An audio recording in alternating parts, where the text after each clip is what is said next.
कभी राजीव गांधी ने कहा था कि जब बड़ा पेड़ गिरता है तो धरती हिल जाती है। सियासत की दुनिया में भी यही होता है। जब किसी को एक तरफा प्रचंड वोट मिलता है और कोई पाताल में पहुंच जाता है, तब भी सब कुछ हिलता है। और इस बार बिहार में हो रहा है आरजेडी के साथ। 2025 के विधानसभा चुनाव में एनडीए की जीत ने आरजेडी को सिर्फ आंकड़ों में मात नहीं दी, बल्कि पार्टी के भीतर की दरार और परिवार के अंदर चल रही दरार को दुनिया के सामने बेनकाब कर दिया। इस बार यह हार सिर्फ सीटों की हार नहीं थी, ये लालू प्रसाद यादव जी की विरासत पर, उनके परिवार पर एक गहरा प्रहार थी। ना लालू जी की विरासत संभलती दिख रही है, ना परिवार साथ होता दिख रहा है, और इन दोनों कहानी के पीछे एक ही नाम निकल कर आ रहा है। वो नाम जो तेजस्वी के दिल के करीब है, वो नाम जिसने तेजस्वी को ट्रिपल संकट में डाल दिया है। पहला संकट कि जनता का भरोसा पहले जाके जीते, दूसरा संकट परिवार को साथ में रखें, और तीसरा संकट कि जिसको आरजेडी का आईटी सेल चाणक्य कह रहा था और अब दुनिया जयचंद कह रही है, उसको रखे या उसको छोड़ दे। और यही जो सवाल उठता है कि क्या संजय यादव, वो संजय यादव जो तेजस्वी यादव के मेन मैन कहे जा रहे थे कि तेजस्वी यादव से आपको बात करना है तो आपको संजय यादव से होकर गुजरना पड़ेगा, क्या वो तेजस्वी यादव को उनके अपनों से दूर कर रहे थे? क्या वो रजत को कमजोर कर रहे थे? क्या उनकी महत्वाकांक्षाओं ने तेजस्वी को ना घर का छोड़ा ना परिवार का? क्या संजय आरजेडी की हार में सबसे बड़े गुनहगार हैं? क्या संजय ने ही आरजेडी को बर्बाद कर दिया? क्या आरजेडी को अधिक आधुनिक बनाने के चक्कर में आरजेडी को जड़ से ही खोद दिया? ये सारे सवाल उठ रहे हैं, और ये सवाल अलग अलग मोर्चों से आ रहे हैं। कोई टिकट बंटवारे को लेकर संजय यादव पर मनमानी करने, अपनी ऐठन दिखाने का आरोप लगा रहा है। कोई कह रहा है कि टीवी डिबेट में जिस आक्रामकता को संजय यादव ने चढ़वाया, उसने आरजेडी का बंटाधार कर दिया। परिवार का आदमी कह रहा है कि हम तो पहले से ही कह रहे थे कि ये जयचंद है, घर वालों को ही जो साथ नहीं रखने दिए वो बाहर के जनता को रखने देंगे, जब घरे नहीं संभला तो बाहर भी टूटना था। मतलब कुल मिलाकर कहें तो संजय यादव पर आरोपों के तीर जो हैं वो चौतरफा छोड़ दिए गए। लेकिन सवाल यह भी है कि क्या यह आरजेडी की हार के बाद बलि का बकरा तलाशने का कवायद है? क्या संजय यादव को जानबूझकर मोहरा बनाया जा रहा है? क्योंकि तेजस्वी यादव भी दुधमुहा बच्चा नहीं है, वो भी लड़का बच्चा का बाप है। उनको भी अपनी समझ होगी, और नहीं समझ है तो फिर जनता काहे समझेगी? कई सारे सवाल हैं। संजय यादव फिलहाल इस वक्त ट्रेंड में है, चुनाव से पहले भी ट्रेंड में थे। आरजेडी का लड़का लोग खूब रील बना के डाल रहा था कि देखिए यही है चाणक्य, कोई उनको सिंघम बता रहा था। हर तरह से उनके बारे में वायरल वीडियोस चल रहे थे और आरजेडी वाले खूब प्रमोट कर रहे थे। लेकिन अब संजय यादव हीरो हैं, विलन हैं, जयचंद हैं, गुनहगार हैं, ये समझने का समय है। हालांकि संजय यादव कहानी हम शुरू करें उससे पहले हमारी आपसे गुजारिश है कि हमारे व्हाट्सएप चैनल से आप जुड़िए, ताकि जो वीडियोस हम बना रहे हैं वो आप तक जल्दी पहुंच जाए। लिंक डिस्क्रिप्शन में कमेंट में रखा है। अब संजय जी की कहानी शुरू करते हैं, क्योंकि संजय जी के बारे में बहुत बातें चल रही है। कई लड़का लोग लिख रहा है कि जिसकी पार्टी में संजय होगा उसकी पार्टी डूब जाती। कई सारा एग्जाम्पल भी दे रहा है मीम के साथ, लेकिन हम ऐसा नहीं मानते, क्योंकि जेडीयू में भी नंबर 2 पे संजय थे, वहां पार्टी नंबर 1 बनकर आ रही है, उनकी पार्टी का सीएम बन रहा है, तो नाम में कुछ नहीं रखा है। वैसे संजय जी का नाम बिहार की सियासत में गुमनाम था तब तक जब तक तेजस्वी यादव के सबसे करीबी सलाहकार के तौर पर जगह नहीं बनाई। और सिर्फ सलाहकार नहीं थे, संजय यादव की अहमियत आप आरजेडी में ऐसे समझ लीजिए कि अगर आप पत्रकार हैं और आपको तेजस्वी यादव का इंटरव्यू करना है तो आपको चिरौरी जो है रिक्वेस्ट, वो संजय यादव से करनी पड़ेगी। अगर संजय यादव का मन नहीं है तो आप उनका इंटरव्यू नहीं कर सकते, और संजय जी का फोन एक बार में उठता नहीं है। बिहार के बड़ा बड़ा रिपोर्टर जो वो सब ये कहते हैं कि संजय जी को दिन भर फोन मिलाते रहे, टिकट किसको मिलेगा वो संजय जी तय करेंगे, तेजस्वी से मिले कौन वो संजय जी तय करेंगे। परिवार में लोग कह रहे थे कि भैया हमको भी मिलना हो तो भी संजय जी ही तय करेंगे। लोग कह रहे थे कि बीमार हुए लालू जी से मिलना आसान है, तेजस्वी जी से मिलना है तो संजय जी तय करेंगे। अब संजय जी जो पार्टी और परिवार में दोनों में सबसे आगे हो गए थे। उदाहरण देते हैं, सितंबर के महीने में एक तस्वीर आई थी गाड़ी की, वो गाड़ी जिस पर तेजस्वी चलते थे, उस गाड़ी में तेजस्वी नहीं थे तो संजय बैठे थे। रोहिणी ने ट्वीट किया कि भैया ये तो उसकी सीट है जो मालिक होता है। बाद में उनको ट्वीट वापस लेना पड़ा, कहना पड़ा मेरी महत्वाकांक्षा नहीं है। तेज प्रताप जब पार्टी छोड़कर गए थे उसके पीछे भी संजय थे।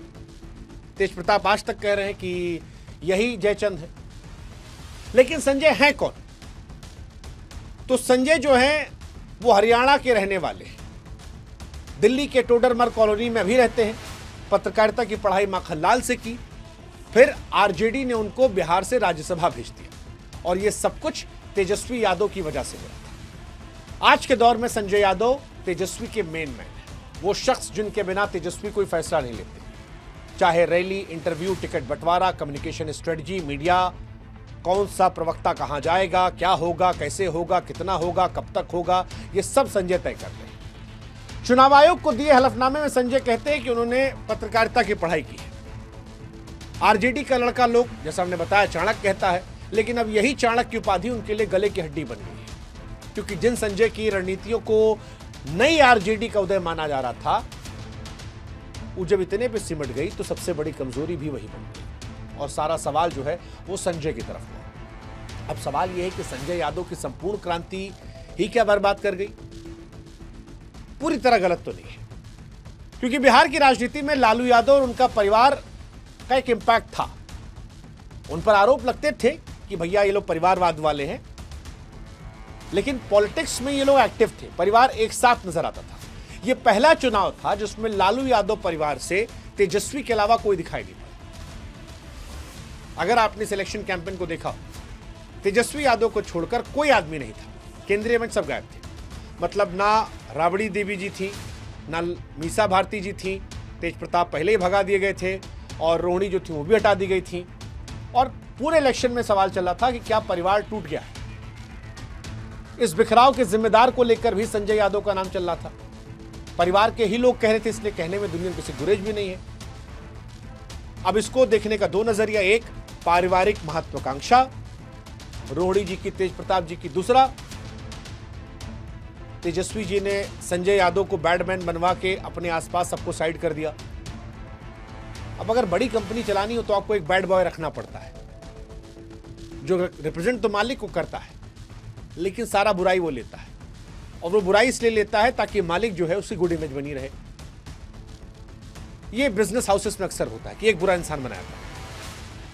क्या तेजस्वी के लिए वही संजय थे, या वो संजय थे जिन्होंने पट्टी जो है वो तेजस्वी की आंख में बांध दी? ये दोनों बातें चलती रही। 2025 का विधानसभा चुनाव बड़ा इंटरेस्टिंग रहा, सब गायब थे। लेकिन फिर मैं कह रहा हूं, राबड़ी जी सक्रिय में नहीं थी, रोहिणी आचार्य जिन्होंने किडनी दी थी लालू जी को, वो खाली ट्वीट तक रही, और लास्ट में तो उन्होंने जो आज ट्वीट किया कि भैया हम पार्टी परिवार सब छोड़ रहे हैं। तेज प्रताप का हाल आप सब लोग देखे ही हैं, कितने लोग को उनके लिए दिल से बुरा लग रहा था। लालू जी का अपना एक हेल्थ का इशू था, तेजस्वी अकेले थे। इस स्थिति ने न केवल आरजेडी कार्यकर्ताओं को हैरान किया, बल्कि कई सारे सुबुगाहट को जन्म दिया। और अब इसका पूरा ठीकरा जो है वो संजय यादव फोड़ा जा रहा है। रोहिणी आचार्य ने खुलकर संजय यादव और तेजस्वी यादव के कन्ने करीबी रमेश जहीर पर निशाना साधा। यह लिखा कि राजनीति और परिवार से वो नाता तोड़ रही है, बल्कि यह भी कहा कि उन लोगों ने पहले ही राजनीति छोड़ने के लिए उकसाया था। और यह आज का पोस्ट है, हो सकता आप कल देख रहे हो तो एक दिन पहले का हो। और यह कहा कि आरजेडी अगर बर्बाद हुई है तो उसके पीछे संजय शक्ति है। तेज प्रताप पहले ही जयचंद कह चुके हैं कि वो तेजस्वी कुर्सी हथियाना चाहते हैं। तेजस्वी की जो बाकी बहनें हैं, मीसा भारती, वो भी पहले ताना कस चुकी हैं कि इस आदमी ने तेजस्वी यादव पर कब्जा कर लिया है। लेकिन इसमें भी दो सवाल उठता है। एक, क्या तेजस्वी यादव दुधमुहा बच्चा है? यह आरोप आता रहता है कि तेजस्वी यादव का एक गुट है, देसी भाषा में कुछ लोग कहते हैं लोटा पार्टी। अब उसका मतलब क्या होता है हमको नहीं पता, लेकिन लोग ये कहते हैं कि एक ग्रुप उनका है जिसमें 4-5 लोग हैं और उन्हीं के आसपास वो रहते हैं।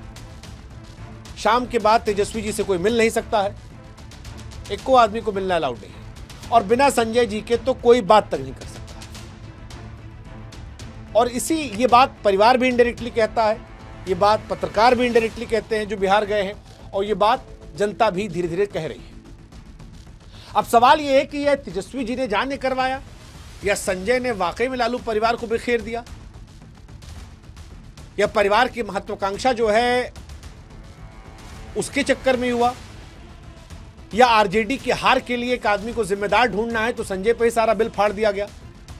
ये बहुत सारे इश्यूज हैं जो लगातार आ रहे हैं। लगातार संजय जयचंद हैं या बली का बकरा, ये सारी बातें चल रही हैं। एक और जो नाम आया था रमीज जहीर, बता दें आपको, वो हमारे यूपी के ही हैं, बलरामपुर के रहने वाले हैं, जिनका जिक्र किया गया। जामिया में मैच खेलते थे, क्रिकेट खेलते थे, और वहीं से तेजस्वी जी से दोस्ती हो गया। सोशल मीडिया शायद हेड है उनके। रमीज पर भी कई आपराधिक मुकदमे दर्ज हैं, उनकी पत्नी भी फंसी है कई मामलों में। रमीज जो हैं, अगर आप यूपी से हैं, रिजवान जहीर एक सांसद थे, जेल में शायद, उनके दामाद। कहा जा रहा है कि टिकट बंटवारे में ये और संजय की चली और कई सीटों पर नुकसान उठाना पड़ा। अब सवाल यह है कि रमीज और संजय या XYZ, क्या तेजस्वी यादव गलत सलाह दे रहे थे, सलाहकार गलत थे, या इस सारा हार के बाद सियासी साजिश फोड़ने का तरीका है? जैसे बड़ी पार्टियों में अक्सर क्या होता है कि पंचायत चुनाव भी जीत जाओ तो टॉप लीडरशिप, खासतौर पर कांग्रेस और इधर ये आरोप लगता था कि जो चुनाव जीते, या बीजेपी में लगता है जो जीते वो मोदी जिता दिए, राहुल जिता दिए, या तेजस्वी जिता दिए, और जो हार गए उसमें नड्डा जी आ गए, यहाँ पे संजय यादव आ गए। ये पॉलिटिकल पार्टीज में होता है कि किसी एक आदमी को बलि का बकरा बना दो। तो क्या ये बलि का बकरा बनाए गए हैं, या इन्हीं के इर्द गिर्द सब कुछ था, इसलिए परिवार भी कह रहा है, पार्टी भी कह रही है, और लोग भी कह रहे हैं, आसपास के भी कह रहे हैं। अब संजय यादव, सवाल है किए क्या, और क्या वो इतने ताकतवर थे? तो हाँ, ताकतवर तो थे, कई सारी चीजें की। संजय यादव को आरजेडी का IT सेल चाणक्य कह रहा था। ट्विटर पे जितने ट्वीटिए हैं जो पेड पैसा लेके ट्वीट करते रहते हैं, वो इनको चाणक्य चाणक्य कह रहे थे पूरा दिन। और आप वीडियो दिखा लेना, आप जाना आरजेडी के चाणक्य लिखना, आपको मिल जाएंगे। पॉडकास्ट वॉडकास्ट वाले भी सब इनको आरजेडी चाणक्य कह रहे थे। और इन्होंने एक स्ट्रेटजी बनाई थी कि पार्टी को परिवारवाद से निकाला जाएगा, नया जोश भरा जाएगा, जिसमें कई सारी और स्ट्रेटजी थी। जैसे एक कम्युनिकेशन स्ट्रेटजी के हेड थे। आज सोशल मीडिया पर पूरे दिन चल रहा था कि आरजेडी की 2 महिला प्रवक्ता कंचना और प्रियंका, वो जो आक्रामक प्रचार कर रही थी उसने नुकसान पहुंचा दिया। बहुत सारे लोग इसके एनालिसिस कर रहे थे कि उन्होंने कई जातियों को टारगेट किया, बहुत सारे विषयों पर बोला, बहुत सारी बातें रखी, जिसकी वजह से नुकसान हो गया। कई उनका समर्थन भी कर रहे हैं कि भैया ठीक तो था यार, बीजेपी वाला बोलता है, उनके यहाँ भी तो सब गाली देते हैं, यहाँ भी दिए तो क्या गलत है। लेकिन कई ये कहना था कि लड़ाई परसेप्शन की थी, आरजेडी की इमेज ऑलरेडी खराब थी, और जब इनकी महिला प्रवक्ता इतना एक्टिव होकर सब हर जगह लड़ी रही थी तो नुकसान हो गया।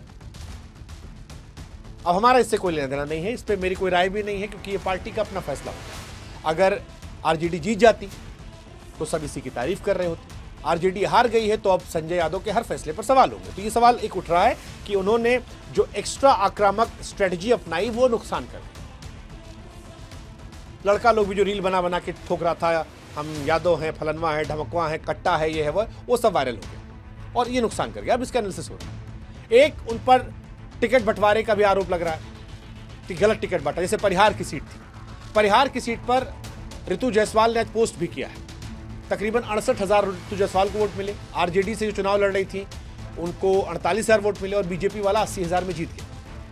अब ऋतु जायसवाल इंडिपेंडेंट होकर 68,000 वोट पा गई थी और वो कह रही है कि जब टिकट बंटवारा हुआ तब अपने अपने फेवरेट को बांटा था और बांटने वाले यही थे। तो कहा जा रहा है कि एक उदाहरण है, ऐसे ही कई जहां गलत बंटवारे बांटे गए और उसका असर ये रहा कि लोग हार गए। ये सारी चीजें चल रही हैं। एक अति आत्मविश्वास इन पर लगाया गया आरोप कि भैया बहुत ओवर कॉन्फिडेंट आदमी। जैसे कॉन्क्लेव चल रहा था, उसमें गए तेजस्वी जी सामने बैठे थे और इनसे कहा कि क्या सवाल पूछेंगे, तो कहे मैं ये पूछूंगा कि जब आप सीएम बन जाएंगे तो बीजेपी वालों को बुलाएंगे, मोदी जी को बुलाएंगे नहीं बुलाएंगे। बगल में पत्रकार ने पूछा कि अरे भी कहा नहीं सीएम बनने के बाद, तो क्या अभी चुनाव कहाँ खत्म? अरे बन रहे हैं, यही बनेंगे, फाइनल है। और तेजस्वी जी भी इनको सुन के हा हा हा कर दिए, बड़े प्यार से कहे अब बीजेपी वाला नहीं बुलाता लेकिन हम लोग बुला लेंगे। एक ये रहा कि सोशल मीडिया प्रेजेंस ठीक था लेकिन ओवर कॉन्फिडेंस क्या बर्बाद कर गया। फिर तेजस्वी जी के आसपास इंटरव्यूज भी अगर आप देखोगे तो तेजस्वी जी का इंटरव्यू भी या तो चैनल के किसी बड़े संपादक को एक दो दिला दिया इन्होंने, या उन्हीं को दिलाया जो इनकी विचारधारा से पूरी तरह सहमत थे। कोई भी न्यूट्रल जर्नलिस्ट बहुत कम मिला, और जिन्होंने किया भी, जिन एक दो न्यूट्रल जर्नलिस्ट को इंटरव्यू मिला है इनका, उसमें अगर आप देखोगे तो ऑफ द रिकॉर्ड बात करने में वो भी कहते हैं कि भैया बहुत सरदर्द हुआ फोन लगाने में। मतलब दो तीन को तो हम जानते हैं जिन्होंने इंटरव्यू किया, वो कह रहे थे कि बहुत मुश्किल हुआ। अगर आप कंप्लीट आइडियोलॉजी के समर्थक नहीं हैं या सोशल मीडिया पर आपका परसेप्शन ऐसा नहीं कि आप इनकी आइडियोलॉजी के, तो आप इंटरव्यू नहीं ले सकते।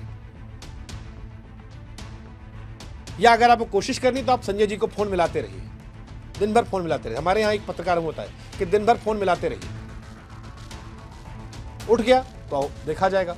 इसके जरिए कोशिश जो समझाने की हुई है कि कंट्रोल तो था उनका, ये जो भी आरजेडी को जानता मानता है या समझ रहा था उसको बताया गया था,